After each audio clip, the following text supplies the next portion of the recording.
Hello my dear friends, welcome to my YouTube channel RJ technical platform. दोस्तों, इस channel पर SSC घटना चक्र 2020 के बुक का संपूर्ण प्रीवियस ईयर क्वेश्चन कराया जा रहा है, जो कि आने वाली सभी प्रतियोगी परीक्षाओं के लिए काफ़ी हेल्पफुल होगा। तो चलिए हम लोग स्टार्ट करते हैं। इसमें हम सबसे पहले सब्जेक्ट हिस्ट्री का स्टार्ट करेंगे, जो कि कंटिन्यू चलता रहेगा। तो इसमें भारतीय इतिहास का हमारा पहला क्वेश्चन है।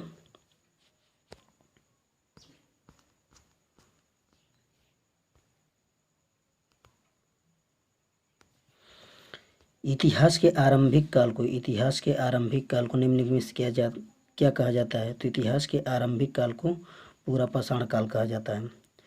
नेक्स्ट क्वेश्चन हमारा है, भीमबेटका गुफा किस राज्य में स्थित है? तो भीमबेटका गुफा मध्य प्रदेश राज्य में स्थित है, जो कि रायसेन जिले में भीमबेटका गुफा पड़ता है। भीमबेटका गुफा हेरिटेज साइट में भी इंक्लूड है। नेक्स्ट क्वेश्चन है, किस काल या युग में पत्थर के औजार सबसे पहले पाए गए थे? तो ये पूरा पाषाण काल में सबसे पहले पत्थर पाए गए थे। आपका नेक्स्ट क्वेश्चन है, सिंधु घाटी सभ्यता के शहरों की गलियां थी? तो सिंधु घाटी की सभ्यता की शहरों की गलियां थी कैसी? चौड़ी और सीधी थी। नेक्स्ट क्वेश्चन है, निम्नलिखित में से कौन सी सभ्यता अपने नगर नियोजन के लिए विश्व प्रसिद्ध थी? तो वो थी हमारे सिंधु घाटी सभ्यता विश्व प्रसिद्ध थी।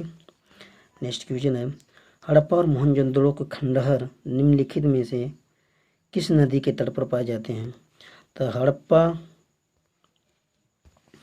और मोहनजोदड़ो के जो खंडहर है, रावी और झेलम दोनों नदी के तट पर पाए जाते हैं।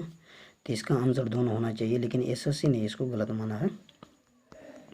नेक्स्ट क्वेश्चन है, सिंधु घाटी सभ्यता के निम्नलिखित स्थानों में कौन सा स्थान सिंधु नदी के किनारे बसा है?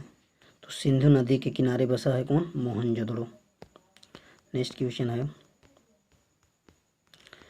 सिंधु घाटी सभ्यता की लिपि कौन सी है? सिंधु घाटी लिपि की सभ्यता अज्ञात है। सिंधु घाटी सभ्यता की लिपि की जानकारी अभी तक प्राप्त नहीं हुई है। नेक्स्ट क्वेश्चन है, मोहनजोदड़ो का स्थानीय नाम क्या था? मोहनजोदड़ो का जो स्थानीय नाम है वह है मृतकों का टीला। नेक्स्ट क्वेश्चन है, मोहनजोदड़ो में सबसे बड़ा भवन कौन सा है? मोहनजोदड़ो में सबसे बड़ा भवन धान्यागार है, यानी ग्रेनरी यार्ड। नेक्स्ट क्वेश्चन है,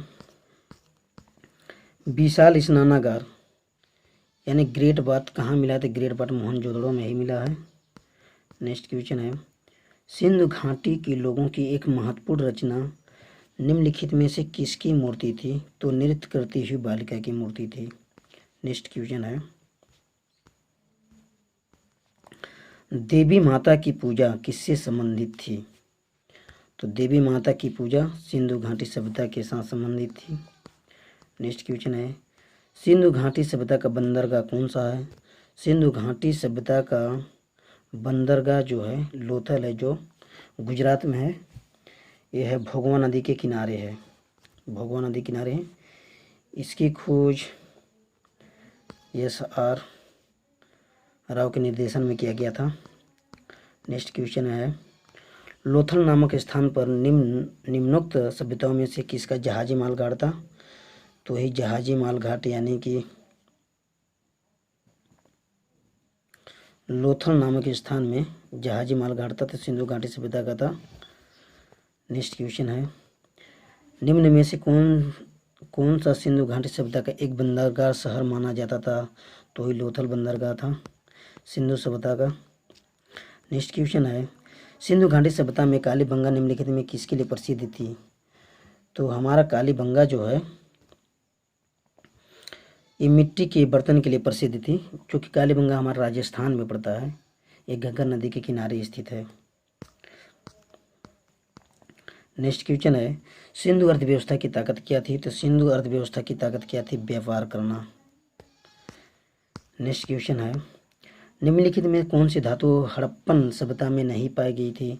तो हड़प्पन सभ्यता में लोहा धातु नहीं पाई गई थी, क्योंकि ये वैदिक सभ्यता में पाई गई थी, जो कि 1000 से 600 ईसा पूर्व में पाई गई थी। नेक्स्ट क्वेश्चन है, सोर्तुगुई सिंधु घाटी सभ्यता किस देश की है? तो ये अफगानिस्तान की है। सोर्तुगुई सिंधु घाटी सभ्यता की एक सभ्यता थी सोर्तुगुई, जो कि अफगानिस्तान में स्थित है। नेक्स्ट हमारा टॉपिक है वैदिक सभ्यता। वैदिक सभ्यता के बारे में इसका क्वेश्चन क्या क्या है। वैदिक कार्यों का मुख्य भोजन क्या था? तो वैदिक कार्यों का मुख्य भोजन क्या था? दूध और इसके उत्पाद, क्योंकि पशुओं को चराते बजाते थे और उसी से दूध का उत्पादन करते थे और अपना उसका मुख्य भोजन रखा था। नेक्स्ट क्वेश्चन है, निम्नलिखित में कौन सा अन्न मनुष्य द्वारा सबसे पहले खोजा गया था, यानी सबसे पहले प्रयोग किया गया था? तो वो था हमारा जौ। इसको ईयावा के नाम से भी जानते हैं। नेक्स्ट क्वेश्चन है, वैदिक लोगों द्वारा किस धातु का प्रयोग पहले किया गया था? तो वैदिक लोगों द्वारा सबसे पहले तांबा धातु प्रयोग किया गया था। वेद शब्द का अर्थ है, वेद शब्द का अर्थ होता है ज्ञान। नेक्स्ट क्वेश्चन है, किन 3 वेदों को संयुक्त रूप से वेदेत्री कहा जाता है? तो शुरू से जो 3 वेद होते हैं, टोटल 4 वेद हैं, लेकिन शुरू के जो 3 वेद हैं, ऋग्वेद, यजुर्वेद और सामवेद, इन तीनों वेद को हम वेदयत्री कहते हैं। यानी ऋग्वेद, यजुर्वेद, सामवेद, इन तीनों वेदों को हम वेदयत्री के नाम से जानते हैं। नेक्स्ट क्वेश्चन है, आर्य सभ्यता में मनुष्य के जीवन के आयु के आरोही क्रमानुसार निम्नलिखित चरणों में कौन सा विकल्प सही है? तो पहले ब्रह्मचर्य होता है, इसके बाद गृहस्थ, इसके बाद वानप्रस्थ, इसके बाद संन्यास। क्योंकि अगर हम 100 वर्ष को लेकर चले तो 0 से 25 वर्ष का समय हमारा ब्रह्मचर्य कहलाता है और 25 से 50 वर्ष का समय हमारा गृहस्थ कहलाता है। 50 से 75 हमारा क्या हो गया? वानप्रस्थ, और 75 से ऊपर संन्यास। नेक्स्ट क्वेश्चन है, आर्य पूर्वों के साथ अपने संघर्ष में सफल रहे क्योंकि उन्होंने घोड़ों द्वारा चलाए जाए रथों का प्रयोग किया था। नेक्स्ट क्वेश्चन है, आरंभिक वैदिक काल में वर्ण व्यवस्था आधारित थी। तो आरंभिक वैदिक काल में वर्ण व्यवस्था व्यवसाय पर आधारित थी, न कि जात पर। नेक्स्ट क्वेश्चन है आपका, ऋग्वैदिक आर्य पशुचारी लोग थे। ऋग्वैदिक आर्य पशुचारी लोग थे। यह इस तथ्य से पुष्टि होता है कि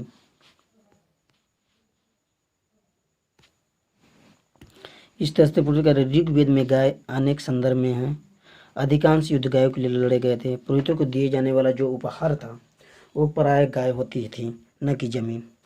तो इसके लिए इसका आंसर उपयुक्त सभी होगा। नेक्स्ट क्वेश्चन है आपका, आर्यों को एक जाति कहने वाला पहला यूरोपियन कौन था? तो आर्यों को एक जाति कहने वाला पहला यूरोपियन हमारा मैक्स मूलर था। इन्होंने बताया था कि आर्य जो आए हैं भारत में, जो निवास किए हैं, ये प्राय मध्य एशिया से आए हुए हैं। नेक्स्ट क्वेश्चन है, आर्यन जनजाति को प्राचीनतम बस्ती कहाँ है? आर्यन जनजातियों की प्राचीनतम बस्ती कहाँ है? तो वो सप्त सिंधु के आसपास के ही क्षेत्र में आर्य लोग आके बसे थे। नेक्स्ट क्वेश्चन है, निम्नलिखित में कौन सी जनजाति सभा सामान्य रूप से जनजाति सरदार के चुनाव में शामिल होती थी? तो समिति। नेक्स्ट क्वेश्चन है, राज्याभिषेक समारोह का विवरण निम्नलिखित में से किसे कहा गया है? किसमें कहा गया है? तो ऐतरेय ब्राह्मण में राज्याभिषेक समारोह के बारे में जानकारी दिया गया है। नेक्स्ट क्वेश्चन है, वैदिक युग में राजा अपनी जनता से जो कर वसूल करते थे, टैक्स, उसे क्या कहा जाता था? उसे बलि कहा जाता था। नेक्स्ट क्वेश्चन है, प्रसिद्ध गायत्री मंत्र कहाँ से लिया गया है? तो प्रसिद्ध गायत्री मंत्र जो है वो ऋग्वेद से लिया गया है। गायत्री मंत्र ऋग्वेद के 3 मंडल में वर्णित है, जो कि सूर्य की देवता की पूजा यानी स्तुति करने का उसमें मंत्र दिया गया है। नेक्स्ट क्वेश्चन है, भारतीय प्रतीक पर उत्कीर्ण सत्यमेव जयते कहाँ से लिया गया? तो ये मुंडकोपनिषद से लिया गया है।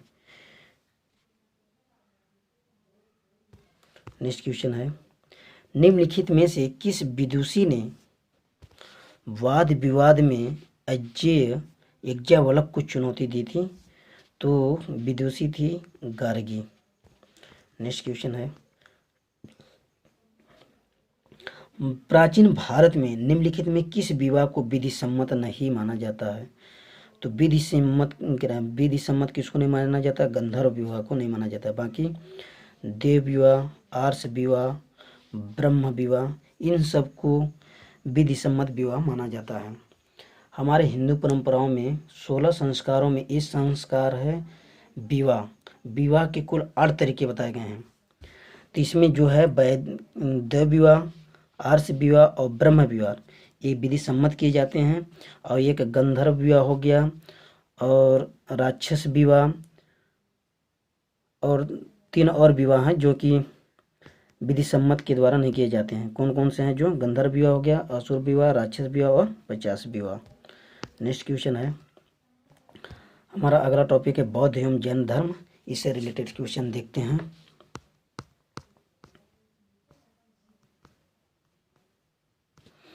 गौतम बुद्ध का जन्म स्थान किसके द्वारा अंकित किया गया? तो अशोक मौर्य रुमुंदी स्तंभ में गौतम बुद्ध के जन्म स्थल के बारे में बताया गया है क्योंकि अशोक ने अपने कार्यकाल के 20वें वर्ष नेपाल में लुम्बिनी स्थान पर गया था। वहीं पर एक शिलालेख बनवाया जिसका नाम है रुमुंदी स्तंभ लेख। उसी में गौतम बुद्ध के जीवन के बारे में वर्णन किया गया। नेक्स्ट क्वेश्चन है, बुद्ध किस वंश से संबंधित थे? तो बुद्ध ईसाक के वंश से संबंधित थे। नेक्स्ट क्वेश्चन है, प्रथम बौद्ध परिषद कहाँ आयोजित की गई थी? तो प्रथम बौद्ध परिषद राजगृह में की गई थी। इसका बहुत आसान ट्रिक है कि बौद्ध संगतियाँ 4 बौद्ध संगतियाँ की गई थी। तो जैसे कि राज, वैसा, पाठ, कुंड, इसको आप आसानी से याद रख सकते हैं। यानी इसका प्रथम बौद्ध संगति राजगृह में हुआ था, दूसरा वैशाली में हुआ था, तीसरा पाटलिपुत्र में और चौथा कुंडलवन जो कि कश्मीर में हुआ था। तो इस ट्रिक से हम आसानी से यानी बौद्ध संगतियों का बौद्ध परिषद याद रख सकते हैं। तो 3 का आंसर सी होगा। नेक्स्ट क्वेश्चन है, 5वीं बौद्ध परिषद का आयोजन कहाँ किया गया था? 5वीं बौद्ध परिषद का आयोजन किसने किया था? 5वीं बौद्ध परिषद का आयोजन जो कि म्यांमार में किया गया था।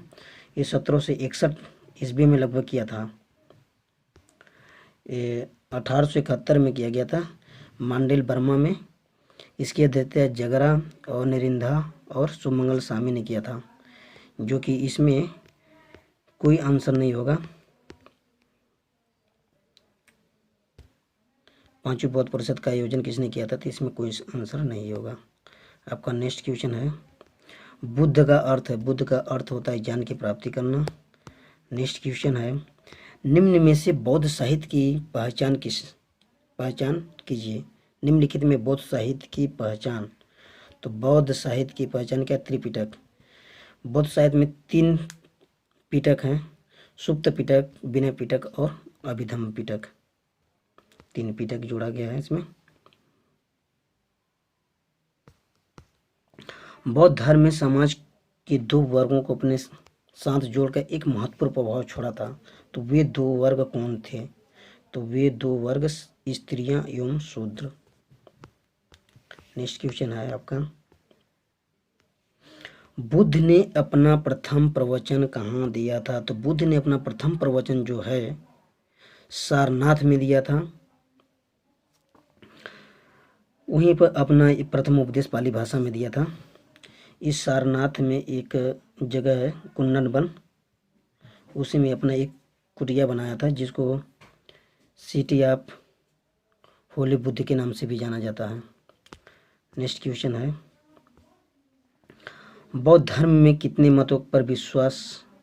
बौद्ध धर्म निम्न में से किन मतों पर विश्वास करता है? तो बौद्ध धर्म जो है उनके 3 मत थे। कि दुनिया दुखों से भरी है, सही है। दुख उनकी इच्छाओं के कारण होती है, अगर इच्छाओं पर काबू पा लिया जाए तो निवारण मिल जाएगा। तो बौद्ध धर्म के ये तीनों मत थे, ABC। तो इसका आंसर होगा ABC, आंसर इसका C होगा। नेक्स्ट क्वेश्चन है, धातु से बने सिक्के सबसे पहले प्रकट हुए थे। तो धातु से बने सबसे पहले सिक्के बुद्ध काल के ही समय में प्रकट हुए थे। नेक्स्ट क्वेश्चन है, आरंभिक बौद्ध धर्म ग्रंथों की रचना किस भाषा में की गई थी। तो आरंभिक जो बौद्ध ग्रंथ है वो पाली भाषा में की गई थी।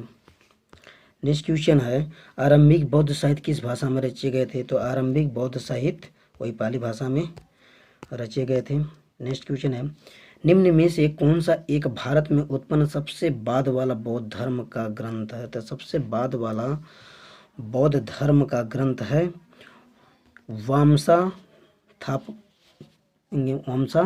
थपाक्षिणी है। सबसे बाद का जो बौद्ध ग्रंथ है वो है वामसा थपाक्षिणी। नेक्स्ट क्वेश्चन है, बौद्ध धर्म में बुल का संबंध बुद्ध की जीवन की किस घटना के साथ है। तो बौद्ध धर्म में जो बुल सांड का संबंध है वो बुद्ध की जन्म से संबंधित है। नेक्स्ट क्वेश्चन है, बुद्ध का प्रबोध कहाँ प्राप्त हुआ। तो बुद्ध का प्रबोध यानी बुद्ध को ज्ञान की प्राप्ति कहाँ हुई थी। तो ये बोध गया में हुई थी, पीपल वृक्ष के नीचे। 6 वर्ष की कठिन तपस्या के बाद ऋजुपालिका नदी के किनारे उनको महाज्ञान की प्राप्ति हुई थी। नेक्स्ट क्वेश्चन है, बुद्ध धम्म और संघ मिलकर कहलाते हैं, ये त्रिरत्न कहलाते हैं, जो कि बुद्ध धर्म के ये त्रिरत्न हैं। नेक्स्ट क्वेश्चन है, इच्छा सब कष्टों का कारण है, इसका प्रचार करने वाला कौन सा धर्म है। तो इसका प्रचार करने वाला बौद्ध धर्म है, क्योंकि बौद्ध धर्म 3 चीज़ों का प्रचार किया था। वो था कि दुख और दुख का कारण तृष्णा, और दुख से अगर निवारण मिल जाए तो सुख समृद्धि प्राप्त होगा, ये 3 कारण दिए थे। नेक्स्ट क्वेश्चन है, बौद्ध के पवित्र अवशेषों पर निर्मित गुम्बदाकार छत वाली अर्धगोलाकार संरचना को क्या कहा जाता है। तो उसको स्तूप कहा जाता है, स्तूप, क्योंकि इस तरह से एक कुछ संरचना रहता है, इसको हम स्तूप कहते हैं। नेक्स्ट क्वेश्चन है, निम्न में कौन सा शासक बुद्ध का समकालीन था। तो बुद्ध का समकालीन कौन कौन से थे। अजात उदनाग यानी बिंबिसार भी था, उद्यन भी था, अजातशत्रु था। इसमें महापद्म नहीं है, तो इसका आंसर SSC आयोग गलत माना है। नेक्स्ट क्वेश्चन है आपका, बुद्ध की मृत्यु किस वर्ष हुई थी। तो बुद्ध की मृत्यु 483 ईसा पूर्व में हुई थी, क्योंकि इनका जन्म 563 ईसा पूर्व में नेपाल के कपिलवस्तु नुम्बली नामक स्थान में हुआ था, और इनकी मृत्यु 483 ईसा पूर्व में हुआ था। नेक्स्ट क्वेश्चन है, कौन सा स्थान गौतम बुद्ध से संबंधित नहीं है। तो पावापुरी नामक स्थान गौतम बुद्ध से संबंधित नहीं है। गौतम बुद्ध बोध गया में ज्ञान की प्राप्त हुई थी, सारनाथ में अपना प्रथम उपदेश दिए थे, और कुशीनगर में सबसे अपना लास्ट उपदेश दिए थे। पावापुरी में महावीर स्वामी का जन्म हुआ था।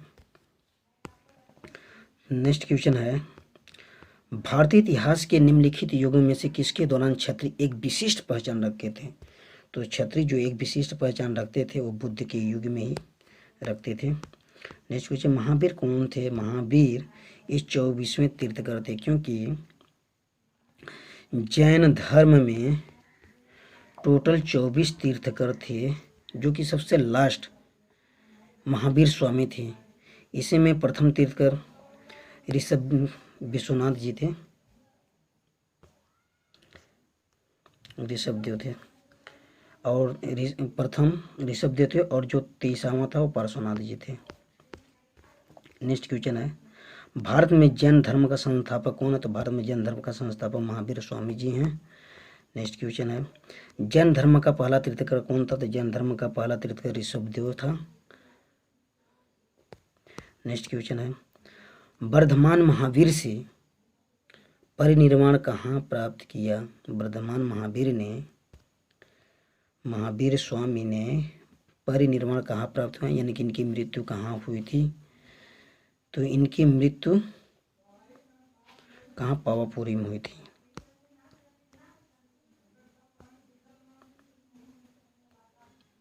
इनका निर्माण, यानी इनकी मृत्यु कहाँ? पावापुरी में हुई थी। नेक्स्ट क्वेश्चन है, जन साहित्य को क्या कहा जाता? तो जन साहित्य को आगम कहा जाता है। आगम, जो कि इसका आंसर डी होगा, अंग यानी आगम। नेक्स्ट क्वेश्चन है, प्राचीन भारत का प्रसिद्ध वो शासक कौन था जिसने अपने जीवन के अंतिम दिनों में जैन धर्म अपना लिया था, जैन धर्म स्वीकार कर लिया था? वो था चंद्रगुप्त मौर्य। चंद्रगुप्त मौर्य ने अपने अंतिम दिनों में जैन धर्म अपनाकर बिंदुसार को गद्दी पर बैठाकर वो श्रवण बेलागोला कर्नाटक में चला गया। वहीं पर 298 ईसा पूर्व में संलेखना यानी उपवास के कारण उनका मृत्यु हो गया था। इसमें नेक्स्ट क्वेश्चन है, दक्षिण भारत में प्रसिद्ध जैन केंद्र स्थित है? तो दक्षिण भारत में प्रसिद्ध जैन केंद्र वही श्रवण बेलागोला में स्थित है, जहाँ पर 298 ईसा पूर्व में चंद्रगुप्त मौर्य की डेथ हो गई थी। नेक्स्ट क्वेश्चन है, हमारा अगला टॉपिक है 6ठी शताब्दी ईसा पूर्व में के बाद भारत। इसका पहला क्वेश्चन है, भारत में सबसे पुराना लौह युग जुड़ा हुआ है? तो ये चित्रित धूसर मृद भांडों के साथ जुड़ा हुआ है। नेक्स्ट क्वेश्चन है,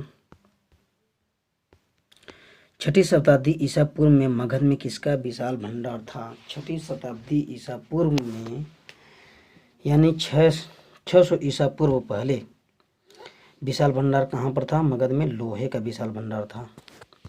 नेक्स्ट क्वेश्चन है, मगध के उत्थान के लिए कौन सा प्रथम शासक उत्तरदायी था? तो मगध के उत्थान के लिए प्रथम शासक उत्तरदायी था बिंबिसार, क्योंकि मगध में टोटल 7 वंश चले हैं, 7 वंश, जिसमें से पहला वंश था हर्यक वंश। हर्यक वंश के संस्थापक थे बिंबिसार। तो इसीलिए यहाँ पे पूछा गया है कि मगध के उत्थान के लिए कौन सा प्रथम शासक उत्तरदायी था? तो प्रथम शासक उत्तरदायी था बिंबिसार, जो कि हर्यक वंश का संस्थापक या मगध का पहला वंश था। नेक्स्ट क्वेश्चन है, उस राज्य का नाम बताइए जिसने पहली बार युद्ध में हाथियों का इस्तेमाल किया था? तो वही मगध है, जो कि सबसे पहले युद्ध में हाथी का इस्तेमाल किया था। नेक्स्ट क्वेश्चन है, प्राचीन काल में स्रोत सामग्री लिखने के लिए प्रयुक्त भाषा होती थी? तो प्राचीन काल में हम संस्कृत भाषा का अधिकतर प्रयोग करते थे। नेक्स्ट क्वेश्चन है, हेरोडोटस को माना जाता है? तो हेरोडोटस को हम इतिहास का जनक मानते हैं, क्योंकि अपने एक पुस्तक इन्होंने लिखा था हिस्टोरिका में ही इन्होंने इतिहास के बारे में वर्णन किया था, इसलिए इसे इतिहास का जनक माना जाता है हेरोडोटस को। अलेक्जेंडर या सिकंदर और पोरस ने लड़ाई लड़ी थी? सिकंदर और पोरस के बीच लड़ाई लड़ी गई थी कहाँ? हाइडेस्पिज या झेलम नदी के किनारे। तो इसको दोनों चाहे हाइडेस्पिज कीजिए कहिए या तो झेलम कहिए, इसका आंसर दोनों होगा, इसलिए एसएससी आयोग ने इसको आंसर को डिस्क्रिमिनेट किया है। नेक्स्ट क्वेश्चन है, किसकी सेना ने ग्रीस शासक सिकंदर के साथ झेलम नदी के तट पर मुकाबला किया था? तो वो था पोरस। पोरस के शासक के साथ सिकंदर ने मुकाबला किया था, लड़ाई किया था। यहूदियों के धार्मिक पाठ का नाम है? तो यहूदियों के धार्मिक पाठ का नाम मूसा संहिता है। नेक्स्ट क्वेश्चन है, निम्नलिखित मगध के राजवंशों के कालक्रमानुसार बताइए। तो इसमें होगा पहले हर्यक वंश, इसके बाद शिशुनाग वंश, इसके बाद नंद वंश, इसके बाद मौर्य वंश। ये हमारे मगध के राजवंशों का कालक्रम है, क्योंकि इसमें टोटल 7 वंश थे। फर्स्ट में हर्यक वंश, सेकेंड शिशुनाग वंश, थर्ड नंद वंश, और फोर्थ में मौर्य वंश, और फिफ्थ में हमारा था शुंग वंश, और 6 में था कंडो वंश, और 7th में था हमारा आंध्र सातवाहन वंश। हमारा 7 था आंध्र सातवाहन वंश। नेक्स्ट क्वेश्चन है, महाभाष्य लिखा था, तो महाभाष्य लिखा था, कौन लिखा था महाभाष्य? पतंजलि ने लिखा था महाभाष्य। निम्नलिखित नामों से प्राचीन भारत की चिकित्सीय त्रय पहचान कीजिए। निम्नलिखित नामों से प्राचीन भारत के वो 3 चिकित्सक कौन है, उनको पहचान करना है। तो चरक थे, सुश्रुत थे और वाणभट्ट। ये तीनों के तीन एक महत्वपूर्ण चिकित्सक थे। नेक्स्ट क्वेश्चन है, हमारा अगला टॉपिक है मौर्य काल। मौर्य काल का पहला क्वेश्चन है, यूनानियों को भारत से बाहर किसने निकाला था? तो यूनानियों को जो ग्रीक के रूलर थे, वो हमारे जो भारत पर आकर आक्रमण करके निवास कर रहे थे, तो यूनानियों को भारत से बाहर किसने निकाला था? तो चंद्रगुप्त मौर्य ने निकाला था, जो कि 305 ईस्वी में सेल्यूकस निकेटर के साथ एक संधि हुआ था। इसी संधि में ही सेल्यूकस निकेटर की पुत्री हेलेना से विवाह किया और उसको बाहर निकाल दिया, सेल्यूकस निकेटर को। तो यूनानियों को भारत से बाहर निकालने वाला शासक कौन था? तो चंद्रगुप्त मौर्य था। नेक्स्ट क्वेश्चन है, चंद्रगुप्त मौर्य ने अपनी अंतिम दिन कहाँ पर गुजारे थे? तो चंद्रगुप्त मौर्य ने अपना अंतिम दिन श्रवण बेलगोला में गुजारे थे 298 ईस्वी में। यहीं पर संलग्न यानी उपवास के कारण इनकी मृत्यु हो गई थी। ये अपने अंतिम समय में जैन धर्म अपना लिया था और अपने राजगद्दी को अपने बेटे बिंदुसार को सौंपकर श्रवण बेलगोला कर्नाटक चले गए थे। नेक्स्ट क्वेश्चन है, चंद्रगुप्त मौर्य का पुत्र कौन था? तो चंद्रगुप्त मौर्य का पुत्र बिंदुसार था। चंद्रगुप्त मौर्य का पुत्र बिंदुसार था। ये कई बहुत अच्छा ही ट्रिक है कि मौर्य वंश के जो राजवंश हैं कौन कौन से हैं। ये मौर्य वंश के जो शासक हैं, ये चंद्र, बिंदु, अशोक, ब्री। क्योंकि जो मौर्य वंश है उनके जो शासक है बहुत ही महत्वपूर्ण हैं। इनके बीच बीच के शासक के भी नाम उठा लिए गए हैं। तो चंद्रगुप्त मौर्य के शासक जितने भी उनको याद करना बहुत ज़रूरी है, क्योंकि ये एक पैतृक था। जैसे चंद्रगुप्त का बेटा बिंदुसार हुआ, बिंदुसार का बेटा अशोक, अशोक का बेटा बृहद्रथ, इस तरह से है। तो इसको याद करने का सबसे यानी आसान तरीका है चंद्र, बिंदु, अशोक, ब्री। तो चंद्रगुप्त मौर्य का पुत्र कौन था? बिंदुसार था। नेक्स्ट क्वेश्चन है आपका,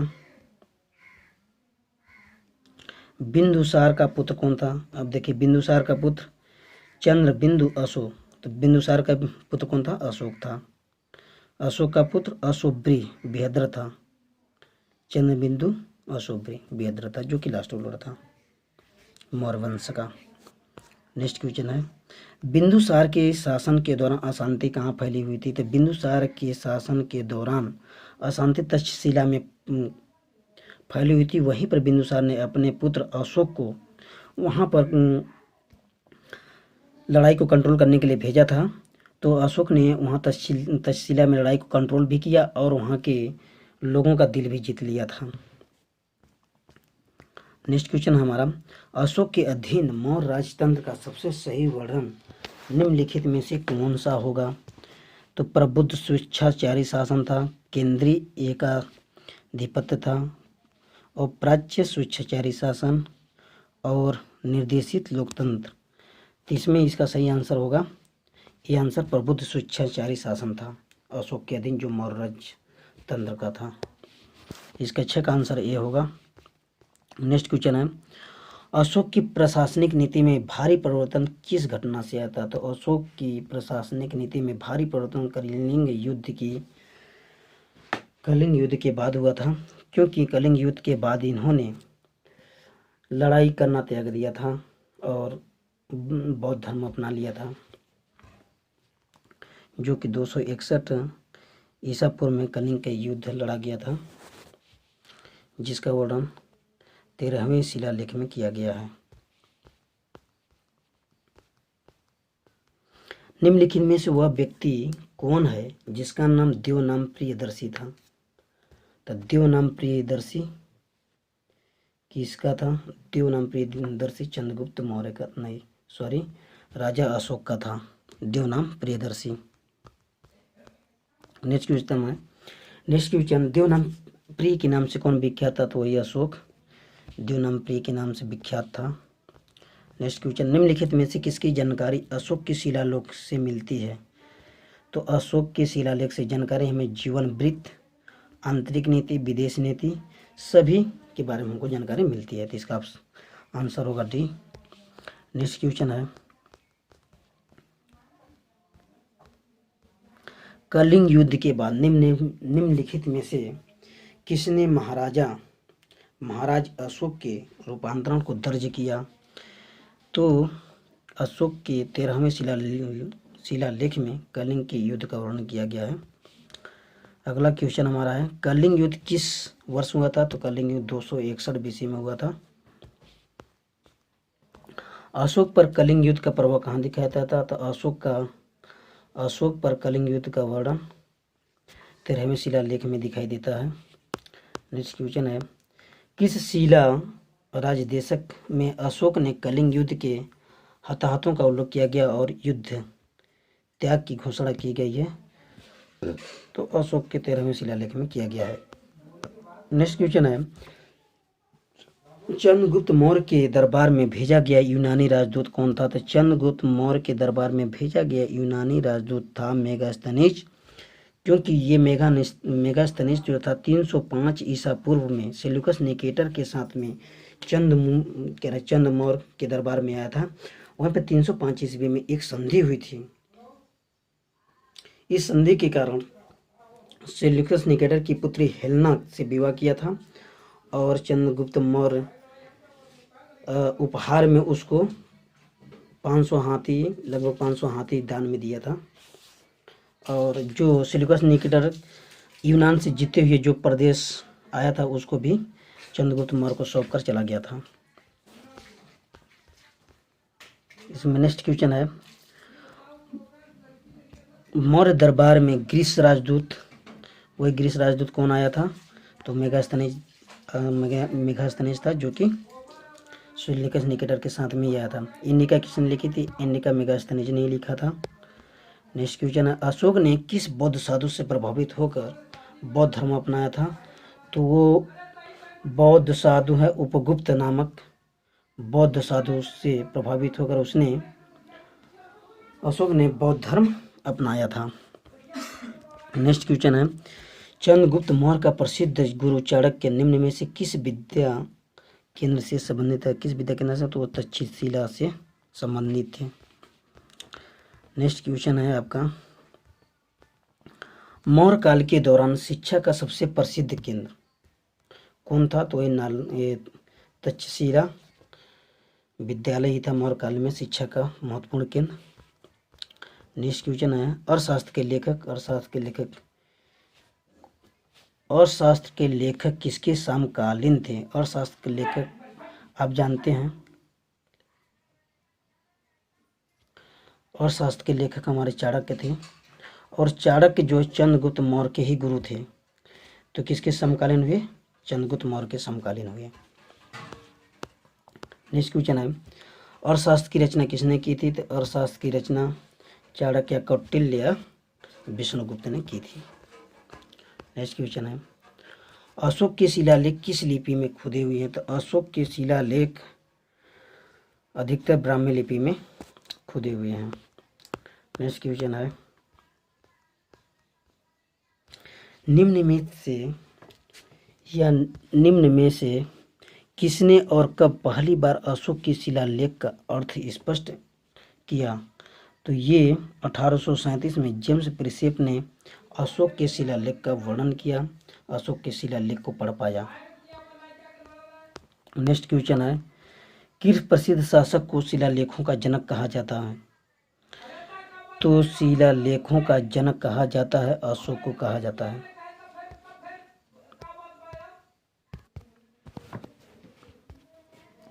किस प्रसिद्ध शासक को शिलालेखों का जनक कहा जाता है?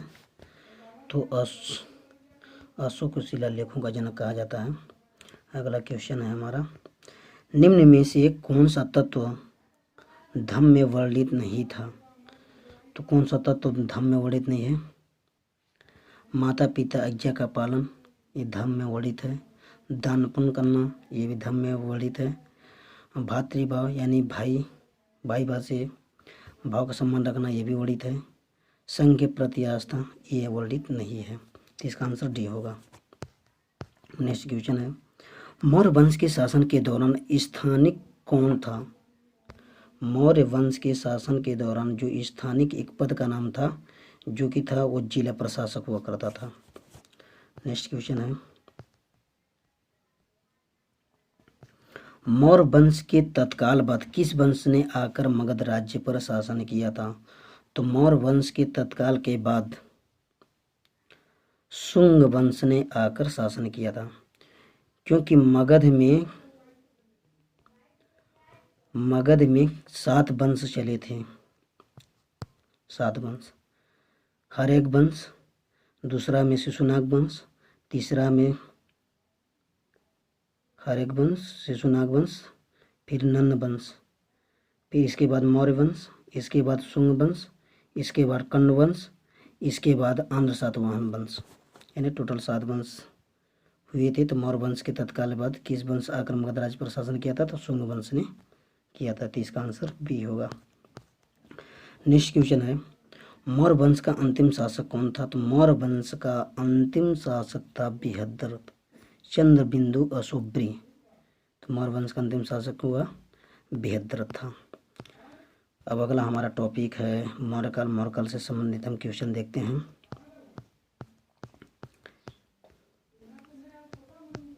इसका पहला क्वेश्चन है, मिलिंद पन्नो क्या है? तो मिलिंद पन्नो एक बौद्ध पाठ है। अगला क्वेश्चन, चरक किसके राज्य चिकित्सक थे? तो चरक एक कनिष्क के राज्य चिकित्सक थे, क्योंकि चरक संहिता कनिष्क का ही एक रचना है, इसलिए जो चरक थे तो वो कनिष्क के ही दरबार में रहते थे। नेक्स्ट क्वेश्चन है, कुषाण काल में भारतीय और ग्रीक शैली के मिश्रण से विकसित कला विद्यालय किस नाम से जाना जाता है? तो गंधार कला के नाम से जाना जाता है, क्योंकि कुषाण काल में 2 आर्ट विकसित हुई थी, एक गंधार शैली और एक मथुरा शैली। तो मथुरा शैली जो थी वो स्वदेशी थी, और जो गंधार शैली थी वो इंडो ग्रीक शैली थी। तो इसका आंसर होगा सी। अगला हमारा क्वेश्चन है, कौन सी कला ग्रीको बौद्ध यानी इंडो ग्रीको बौद्ध कला के नाम से जानी जाती है? तो हमारा वही है गंधार कला। नेक्स्ट क्वेश्चन है, कुषाण वंश के प्रसिद्ध राजा का नाम बताइए। तो कुषाण वंश का सबसे प्रसिद्ध राजा कनिष्क था। इसने 78 ईस्वी में एक संवत चलाया था, जो कि भारत में इसको शक संवत भी अपना लिया गया है। नेक्स्ट क्वेश्चन है, कनिष्क किस वर्ष में राज्य सिंहासन पर बैठा था? तो कनिष्क 78 ईस्वी में ही राज्य सिंहासन पर बैठा था, थानेश्वर को अपना राजधानी बनाकर। नेक्स्ट क्वेश्चन है इसका, शक संवत किसने और कब शुरू किया था? तो शक संवत कनिष्क ने 78 ईस्वी में शुरू किया था। अगला क्वेश्चन है, बौद्ध धर्म का संरक्षक कुषाण शासक कौन था? तो बौद्ध धर्म का संरक्षक कुषाण शासक कोई कनिष्क था, जो कि बौद्ध धर्म की चौथी बौद्ध संगति का ये आयोजन करवाया था। कहाँ? कुंडलवन, कश्मीर में। इसका आंसर डी होगा। नेक्स्ट क्वेश्चन है आपका, निम्नलिखित साहित्यों की कृतियों का उल्लेख के साथ मिलान करिए। तो कविराज मार्ग की स्थापना अमोघवर्ष ने किया था। आदि पुराण की रचना जिनसेन, और गणितासार महावीराचार्य, अमोघवृत्ति हो गया सक्टायन। हमारा नेक्स्ट क्वेश्चन है, निम्नलिखित में जोड़े बनाइए। विक्रम संवत हमारा 57 BC में स्टार्ट हुआ था। शक संवत हमारा 78 ईस्वी में, ये सही है। और गुप्त संवत हमारा 319 ईस्वी में स्टार्ट हुआ था। और कलचुरी संवत 248 ईस्वी में। तो हमारा ए का 4 किस में आ रहा है? ए का 4, तो हमारा ऑप्शन सी इसमें होगा सही। राइट आंसर इसमें हमारा आंसर सी होगा। आंसर बी दिया है विक्रम संवत, ए का 3 है विक्रम संवत, इसका आंसर बी होगा। हमारा नेक्स्ट क्वेश्चन है,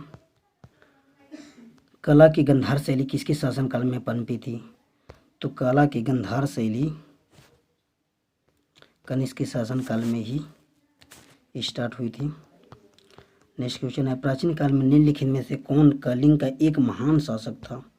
कलिंग का एक महान शासक खारवेल था, जो कि हंती गुफा अभिलेख से हमको ये जानकारी प्राप्त होती है। नेक्स्ट क्वेश्चन है, राजा खारवेल किस चेदी वंश के महान शासक थे? तो ये कलिंग के चेदी वंश के महान शासक थे। अगला क्वेश्चन हमारा है, कलिंग शासक खारवेल ने संरक्षण दिया था। तो कलिंग शासक खारवेल ने, ये हमको लग रहा है 100 धर्म को संरक्षण दिया था, सॉरी जैन धर्म को। कलिंग शासक खारवेल जो है जैन धर्म को संरक्षण दिया था। नेक्स्ट क्वेश्चन है, सातवाहन का सबसे बड़ा शासक कौन था? तो सातवाहनों का सबसे बड़ा शासक गौतमी पुत्र सतकर्णी था। इसने अपने नाम के पहले माता का नाम लगाने का प्रचलन स्टार्ट किया था और ब्राह्मणों को भूमि दान देने की प्रथा की शुरुआत की थी।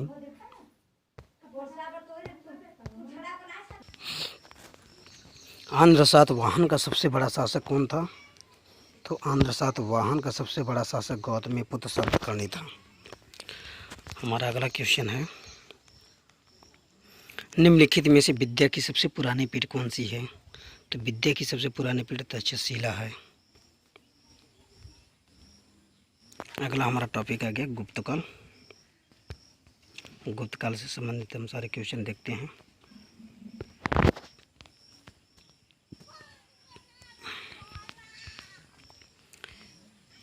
महरौली में जंग रहित लौह स्तंभ किसने स्थापित किया था? तो महरौली में जंग रहित लौह स्तंभ चंद्रगुप्त द्वितीय ने स्थापित किया है, जो कि दिल्ली के दक्षिणी भाग में स्थित है। अगला क्वेश्चन है हमारा, गुप्त राजा जिसने विक्रमादित्य की उपाधि धारण की थी? तो गुप्त राजा विक्रमादित्य की उपाधि हमारा चंद्रगुप्त द्वितीय ने धारण किया था। चंद्रगुप्त द्वितीय की एक पुत्री थी प्रभावती। प्रभावती का विवाह किया था वाकाटक वंश के शासक रुद्रदामन तृतीय से, लेकिन इसको प्रभावती को शक वंश का एक राजा था रुद्रदामन तृतीय, वो परेशान किया करता था। तो ये बात प्रभावती अपने पिता चंद्रगुप्त द्वितीय को जाकर बताई। तो इसी के गुस्से में आकर चंद्रगुप्त द्वितीय ने रुद्रदामन तृतीय, जो कि शक वंश का राजा था, उसकी हत्या कर दिया था और उसके सारे वंश को ही समाप्त कर दिया था। और उसी के जीत के उपलक्ष्य में विक्रमादित्य की उपाधि धारण की थी। तो इसका आंसर सी है। नेक्स्ट क्वेश्चन है, चंद्रगुप्त द्वितीय को और किस नाम से जाना जाता था? चंद्रगुप्त द्वितीय को विक्रमादित्य के नाम से भी जाना जाता है। गुप्त काल की चांदी के सिक्कों के क्या कहते थे? गुप्त काल में चांदी के सिक्के को रुपये कहा जाता था। नेक्स्ट क्वेश्चन है, हरिसेन निम्नलिखित राजाओं में किसका राज कवि था? हरिसेन जो है निम्नलिखित राजाओं में किसका राज कवि था? तो ये समुद्रगुप्त का राज कवि था, क्योंकि समुद्रगुप्त के ऐहोल प्रशस्ति की रचना इलाहाबाद प्रशस्ति की रचना हरिसेन के द्वारा किया गया था, जो कि समुद्रगुप्त का राज कवि था। नेक्स्ट क्वेश्चन है, लिच्छवी दहित्र किसे कहा जाता है? तो लिच्छवी दहित्र यानी लिच्छवी का पुत्र किसको कहा जाता है? उसी समुद्रगुप्त को कहा जाता है। समुद्रगुप्त को ही भारत का नेपोलियन कहा जाता है, क्योंकि ये उत्तरापंथ के 12 शासकों को और दक्षिणापंथ के 9 शासकों को पराजित किया था। इसी के उपलक्ष्य में सेंट विसेंट ने इसको नेपोलियन कहा था, भारत का नेपोलियन। तो हमारा आंसर डी था। रोमन साम्राज्य के साथ भारत का व्यापार रोम पर किसके द्वारा आक्रमण के साथ समाप्त हो गया था? तो रोमन साम्राज्य के साथ जो भारत का व्यापार चल रहा था, रोम पर किसके द्वारा आक्रमण के साथ समाप्त हो गया? तो हुन के आक्रमण के कारण समाप्त हो गया था हमारा रोमन भारत व्यापार। नेक्स्ट क्वेश्चन है, निम्न में किनके सिक्के संगीत के प्रति उनका प्रेम दर्शाती है? तो संगीत के प्रति सिक्के गुप्त काल के शासक के समय में दिखाते हैं, क्योंकि समुद्रगुप्त बीड़ा वादन करती है, उनके सिक्के में उनका चित्र दिखाया गया है। तो इसका आंसर होगा सी। नेक्स्ट क्वेश्चन, निम्नलिखित में किसको अपने विजयों के कारण भारत का नेपोलियन कहा जाता है? तो भारत का नेपोलियन समुद्रगुप्त को कहा जाता है। भारत नेपोलियन के नाम से आमतौर पर कौन हिंदू राजा विख्यात था? तो वही समुद्रगुप्त विख्यात था। नेक्स्ट क्वेश्चन है, गुप्त काल में किस धातु के सर्वाधिक सिक्के जारी किए गए थे? गुप्त काल में सर्वाधिक सिक्के सोना के सिक्के जारी किए गए थे। नेक्स्ट क्वेश्चन है, प्रसिद्ध गुप्त संवत निम्नलिखित में किस वर्ष शुरू किया गया था? तो प्रसिद्ध गुप्त संवत 319 ईस्वी में शुरू किया गया था।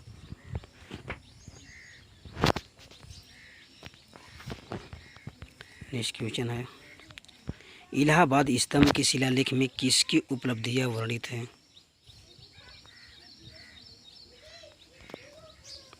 इलाहाबाद स्तंभ के शिलालेख में किसकी उपलब्धियां वर्णित है? तो समुद्रगुप्त की उपलब्धियां वर्णित हैं। नेक्स्ट क्वेश्चन है, इलाहाबाद स्तंभ शिलालेख किसने बनवाया था? इसलिए इलाहाबाद स्तंभ शिलालेख समुद्रगुप्त का ही कवि था हरिसेन के द्वारा इलाहाबाद प्रशस्ति की रचना की गई थी। नेक्स्ट क्वेश्चन है, फहियान किसके शासन काल के दौरान भारत आया था? तो फहियान चंद्रगुप्त द्वितीय के शासन काल में भारत आया था। तो इसका आंसर ए होगा। पंचतंत्र की कथाओं का संकलन किसने किया था? पंचतंत्र की कथाओं का संकलन विष्णु शर्मा जी ने किए थे। अगला क्वेश्चन है, मेघदूत के लेखक मेघदूत कालिदास। नेक्स्ट क्वेश्चन है, निम्नलिखित में से वह व्यक्ति कौन है जो चिकित्सक नहीं है? तो इसमें सुश्रुत एक चिकित्सक थे, चरक भी चिकित्सक थे, धनवंतरी भी चिकित्सक थे, लेकिन चरवाक चिकित्सक नहीं थे। चरवाक एक भौतिकवादी थे, भौतिकवाद दर्शन के लिए जाने जाते थे। प्राचीन भारत के विख्यात चिकित्सक धनवंतरी ने अपना परामर्श किसके दरबार में दिया था?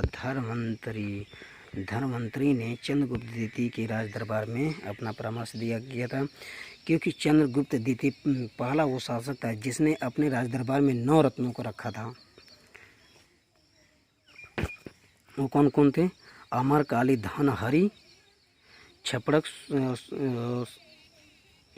था, शंकु था, वरामिहिर, और एक और था, उसका नाम याद नहीं आ रहा। तो ये चंद्रगुप्त द्वितीय पहला शासक है जिसने अपने राज दरबार में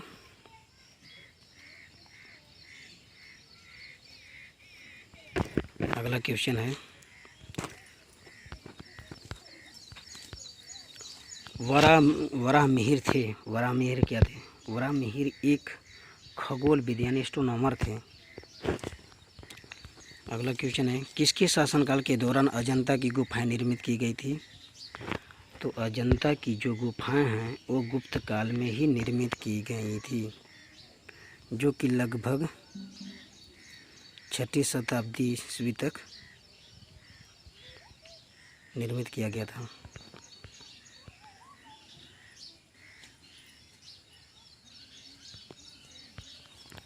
फिर हमारा अगला टॉपिक है दक्षिण भारत।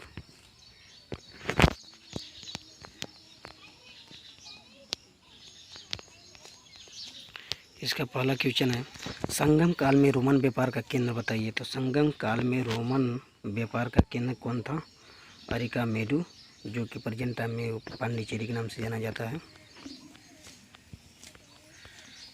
गंगा को उत्तर से दक्षिण ले जाने वाला चोल राजा कौन था? तो गंगा को उत्तर से दक्षिण ले जाने वाला चोल राजा था आपका राजेंद्र चोल। इसी ने उत्तर गंगा पर कह रहे हैं कि उधर पाल वंश का शासक था धर्मपाल, उसके साथ लड़ाई किया था और उसी की जीत के उपलक्ष्य में से गंगैकोंड की उपाधि धारण की थी और गंगैकोंड चोलपुर मंदिर का भी निर्माण करवाया था।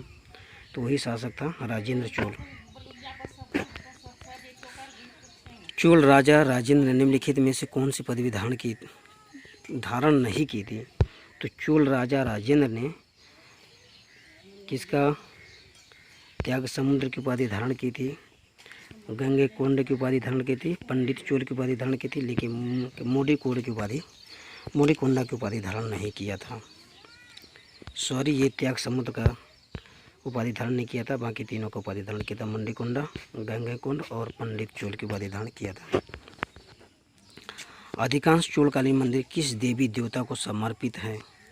अधिकांश चोलकालीन मंदिर जो हैं देवता शिव को समर्पित हैं। नेक्स्ट क्वेश्चन है, चोल अभिलेखों में उल्लेखित भूमि की विभिन्न कोटियों के अनुसार किसको जैन संस्थानों को दान में दी गई भूमि कहा जाता था? तो पल्लीचंदम को जैन संस्थानों को दान में दी गई भूमि कहा जाता था, पल्लीचंदम। चोल वंश भारत के किस भाग में अधिकतर शासन करते थे? चोल वंश दक्षिणी भाग में अधिकतर शासन करते थे। ये हमारा भाग है तमिलनाडु और उसका कुछ भाग आंध्र प्रदेश और इधर में केरल का कुछ भाग था। यहीं पर चोल वंश ने अपना शासन किया करते थे। अगला क्वेश्चन, निम्नलिखित में किस चोल राजा ने लंका को पहले जीता? तो लंका को पहले जीता था राजराज प्रथम ने लंका को पहले जीता था। लंका के पूर्व यानी कि उत्तरी भाग पर अधिकार कर कुछ भाग पर अधिकार कर लिया था। किस चोल शासक ने श्रीलंका के उत्तरी भाग को जीतकर अपने साम्राज्य का एक प्रांत बनाया था? तो वही राजराज प्रथम ही श्रीलंका के उत्तरी भाग को जीतकर अपने साम्राज्य का एक प्रांत बना लिया था। अगला क्वेश्चन है, उत्तर मेरू शिलालेख से किसके प्रशासन से संबंधित जानकारी मिलती है? उत्तर मेरू शिलालेख से किसके प्रशासन से संबंधित जानकारी मिलती है? तो उत्तर मेरू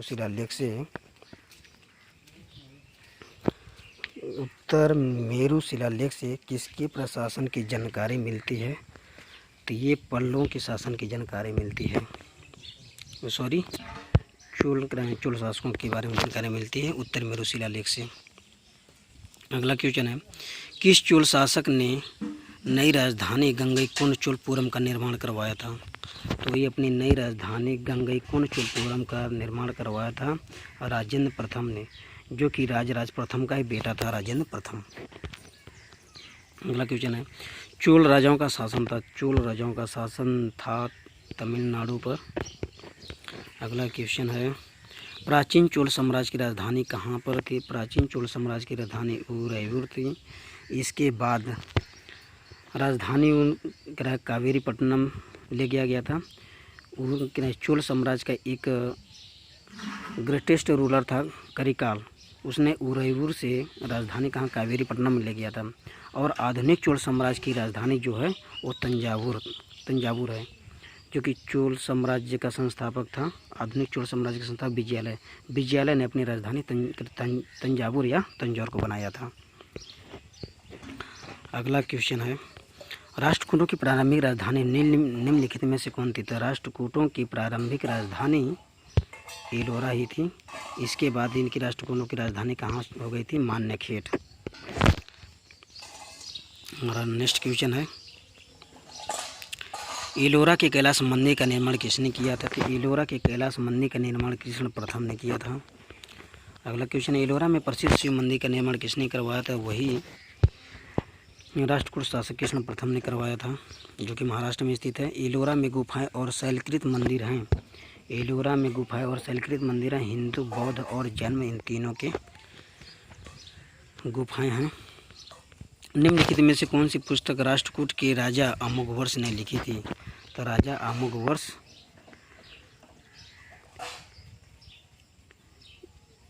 निम्नलिखित में कौन सी पुस्तक राष्ट्रकूट के राजा अमोघवर्ष के द्वारा लिखा गया था? तो आदि पुराण की रचना कविराज मार्ग की स्थापना अमोघवर्ष के द्वारा किया गया था। इसका आंसर डी होगा। और आदि पुराण की रचना किए थे कवि जिनसेन। गणितसार के कौन था? अगला क्वेश्चन है, महाबलीपुरम के सप्त पैगोडा किसके द्वारा संरक्षित कला के साक्षी हैं? महाबलीपुरम के सप्त पैगोडा किसके द्वारा संरक्षित कला के साक्षी हैं? तो ये पल्लवों के हैं। अगला क्वेश्चन, निम्नलिखित में से क्या राष्ट्रकूटों का सर्वाधिक चिरस्थायी योगदान है? तो राष्ट्रकूटों को सर्वाधिक चिरस्थायी योगदान है कन्नड़ काव्य के 3 कवि पंपा, पुन्ना और रन्ना तथा कैलाश मंदिर। ये सर्वाधिक राष्ट्रकूटों का योगदान रहा था। अगला क्वेश्चन है, एलोरा में ठोस शैल को काटकर बनाए गए प्रसिद्ध कैलाश मंदिर का निर्माण निम्नलिखित में से किनके संरक्षण में किया गया था? तो राष्ट्रकूटों के संरक्षण में ही किया गया था, कृष्ण प्रथम के द्वारा। अगला हमारा क्वेश्चन है, कौन सा प्राचीन भारत साम्राज्य नीचे उसकी राजधानी के साथ गलत जोड़े के रूप में अंकित है? पांड्यों की राजधानी मदुरई थी, ये सत्य है। और मर वंश का राजधानी पाटलिपुत्र, ये भी सत्य है। काकतीय वंश की राजधानी वारंगल, ये भी सत्य है। लेकिन पल्लवों की राजधानी बेल्लोर नहीं थी, पल्लवों की राजधानी कांची थी, कांचीपुरम तमिलनाडु में। इसका आंसर सी होगा। किस पल्लव शासक के शासनकाल में पल्लव और चालुक्यों के बीच लंबा संघर्ष शुरू हुआ था? तो पल्लव और चालुक्यों के बीच में लंबा संघर्ष शुरू हुआ था महेंद्र वर्मन प्रथम के शासनकाल में। किस राजवंश के दौरान महाबलीपुरम मंदिर का निर्माण किया गया था? किस राजवंश के दौरान महाबलीपुरम मंदिर का निर्माण किया गया था? तो पल्लव राजवंश के दौरान किया गया था। इसका निर्माणकर्ता कौन थे? महाबलीपुरम में रथ मंदिरों का निर्माण किस पल्लव शासक के शासनकाल में हुआ था? तो वो महेंद्र नरसिंह वर्मन प्रथम के द्वारा हुआ था महाबलीपुरम में रथ मंदिर का निर्माण। अगला क्वेश्चन है, पुलकेशिन द्वितीय किसका महान शासक था? तो पुलकेशिन द्वितीय जो है वह तापी के चालुक्य वंश का महान शासक था। एक ऐसा हिंदू शासक है पुलकेशिन द्वितीय जिसने कनिष्क को पराजित किया था। एकमात्र हिंदू शासक था पुलकेशिन द्वितीय, जो कि वातापी चालुक्य वंश का महान शासक हुआ करता था। निम्नलिखित में से कौन सा शिलालेख चालुक्य सम्राट पुलकेशिन द्वितीय से संबंधित है? तो चालुक्य सम्राट पुलकेशिन द्वितीय से संबंधित ऐहोल शिलालेख है, जो कि वातापी के चालुक्य वंश की जानकारी देता है। रवि कीर्ति जो एक जैन थे और जिन्होंने ऐहोल प्रशस्ति की रचना की थी, तो इसको भी याद रखिएगा कि ऐहोल प्रशस्ति की रचना किसने की थी? रवि कीर्ति ने की थी। को किसको संरक्षण प्राप्त था? तो पुलकेशिन द्वितीय का ही संरक्षण प्राप्त था, क्योंकि पुलकेशिन द्वितीय के ही राज कवि थे रवि कीर्ति। अगला क्वेश्चन है, पश्चिमी चालुक्य वंश का प्रसिद्ध शासक कौन था? पश्चिमी चालुक्य वंश वही वंश है जो कि वातापी के चालुक्य वंश से पश्चिमी क्षेत्र में अपना शासन किया करते थे, कुछ तमिलनाडु और कर्नाटक के कुछ भाग में। तो पुलकेशिन द्वितीय होगा। प्रसिद्ध दिलवाड़ा मंदिर स्थित है। प्रसिद्ध दिलवाड़ा का जैन मंदिर स्थित है कहाँ? राजस्थान में, माउंट आबू में स्थित है। और अगला क्वेश्चन हमारा है,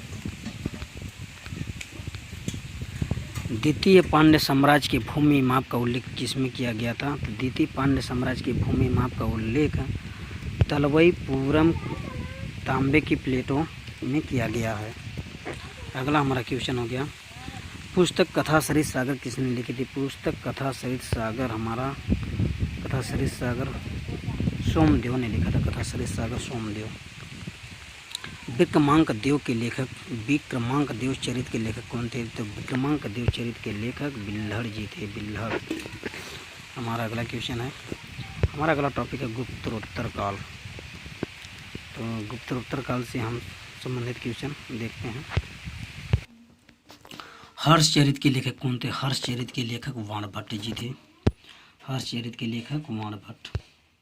इसका ऑप्शन ये सही है। हमारा अगला क्वेश्चन है, एक महान रोमानी नाटक कादम्बरी का लेखक कौन था? तो कादम्बरी के लेखक थे हमारे, कादम्बरी के लेखक वाणभट्ट जी थे। हमारा अगला क्वेश्चन है, निम्नलिखित में कौन सा युग्म से मेल नहीं खाता है? तो हर्षवर्धन के शासनकाल में हिंसांग आया था। अकबर टोडरमल जो था अकबर का एक निम्नलिखित में कौन से युग में सही मेल नहीं खाता है? तो सही मेल कौन नहीं खाता है?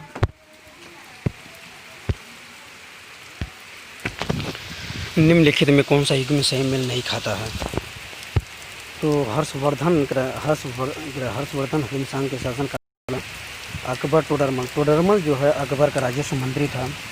और चाणक्य चंद्रगुप्त मौर्य का क्या था? प्रधानमंत्री था चाणक्य। इसका सही मेल नहीं खाता विक्रमादित्य। हमारा अगला क्वेश्चन है, निम्नलिखित में से कौन सा युग में सम्मिलित नहीं खाता है? तो ऑप्शन है विक्रमादित्य चैतन्य। ये ऑप्शन सही नहीं है, मेल नहीं खा। बाकी के जितने भी ऑप्शन है, जैसे हर्षवर्धन हिंसांग के शासनकाल में आया था, और चाणक्य चंद्रगुप्त मौर्य का गुरु था। अकबर टोडरमल अकबर का राजस्व मंत्री था। तो इसका ऑप्शन ही सही है। हमारा अगला क्वेश्चन है, 13वीं शताब्दी में राजस्थान के माउंट आबू में प्रसिद्ध दिलवाड़ा मंदिर किसने बनवाया था? तो 13वीं शताब्दी में राजस्थान के माउंट आबू में प्रसिद्ध दिलवाड़ा मंदिर बनवाया था, तेजपाल ने बनवाया था। हमारा अगला क्वेश्चन है, खजुराहो के मंदिरों का निर्माण किसने करवाया था? तो खजुराहो मंदिरों का निर्माण चंदेल राजपूतों के द्वारा बनवाया गया था। हमारा अगला क्वेश्चन है, मध्य प्रदेश में खजुराहो समूह के स्मारकों में किस धर्म या धर्मों के मंदिर हैं? तो खजुराहो जो समूह स्मारक है उसमें हिंदू और जैन दोनों के मंदिर स्थित हैं, दोनों धर्म के। हमारा अगला क्वेश्चन है, निम्न में से किस प्रतिहार राजा ने प्रमाण की उपाधि ली थी? यहाँ पे प्रमाण नहीं होगा, प्रभास होगा। उपाधि ली थी मिहिर भोज राजा ने प्रभास की उपाधि धारण की थी। हमारा अगला क्वेश्चन है, मिहिर भोज राजपूत के किस कुल से संबंधित थे? मिहिर भोज राजपूत के प्रतिहार वंश से संबंधित थे। हमारा अगला क्वेश्चन है, प्रतिहार वंश का महान राजा कौन था? तो प्रतिहार वंश का महान राजा भोज यानी मिहिर भोज थे। वेनसांग किसके शासनकाल के दौरान भारत आया? तो वेनसांग हर्षवर्धन के शासनकाल में भारत आया था। हमारा अगला क्वेश्चन है, उस चीनी यात्री का नाम क्या था जो हर्षवर्धन के दरबार में आया था? तो हर्षवर्धन के दरबार में वेनसांग आया था। अगला क्वेश्चन, किसके शासनकाल में वेनसांग भारत आया था? तो हर्षवर्धन के शासनकाल में ही वेनसांग भारत आया था। प्रिंस ऑफ पिलग्रिम्स नाम किसे प्रदान किया गया था? तो प्रिंस ऑफ पिलग्रिम्स नाम जो है वेनसांग को प्रदान किया गया था। इसका अर्थ होता है यात्रियों का राजकुमार। हमारा अगला क्वेश्चन है, हर्षवर्धन को किसने पराजित किया था? तो हर्षवर्धन को पुलकेशिन द्वितीय ने पराजित किया था। इसकी जानकारी हमें ऐहोल अभिलेख से मिलती है। एकमात्र राजा पुलकेशिन द्वितीय जिसने हर्षवर्धन को पराजित किया था। हमारा अगला क्वेश्चन है, हर्षवर्धन का समकालीन दक्षिण भारतीय शासक कौन था? तो हर्षवर्धन का समकालीन यानी कंटेम्पररी कौन था? पुलकेशिन तृतीय था। हमारा अगला क्वेश्चन है, हर्षवर्धन की आरंभिक राजधानी कहाँ थी? हर्षवर्धन की आरंभिक राजधानी सबसे शुरू में स्थित की राजधानी थानेश्वर से बाद में इसको स्थानांतरित कर लिया था कन्नौज में। हमारा अगला क्वेश्चन है,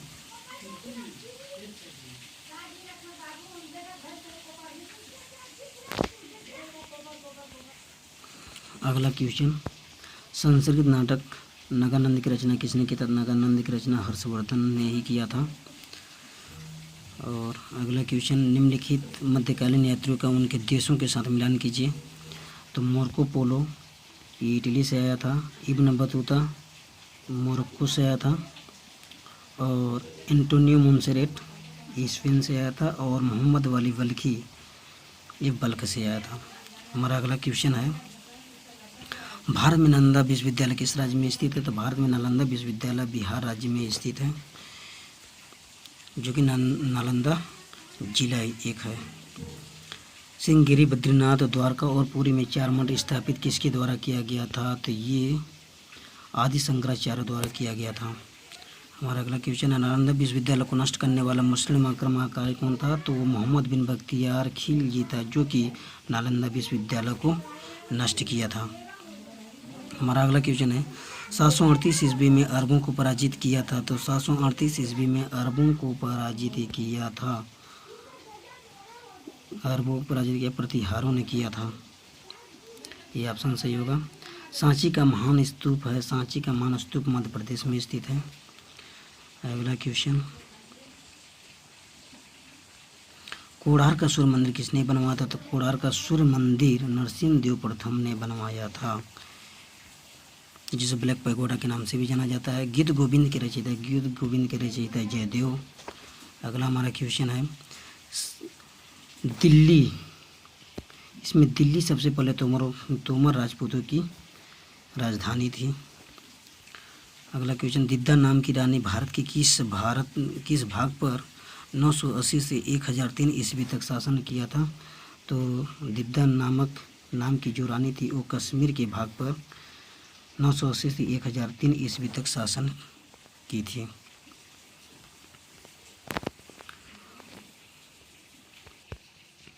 ये पूरा का पूरा टोटल हमारा प्राचीन भारत के इतिहास से संबंधित पूरा क्वेश्चन था, और हमारा अगला नेक्स्ट वीडियो में मध्यकालीन भारत का टोटल क्वेश्चन होगा। तो इस चैनल पे बने रहिएगा। Thank you for watching this video, और अगले लेक्चर का वेट कीजिएगा।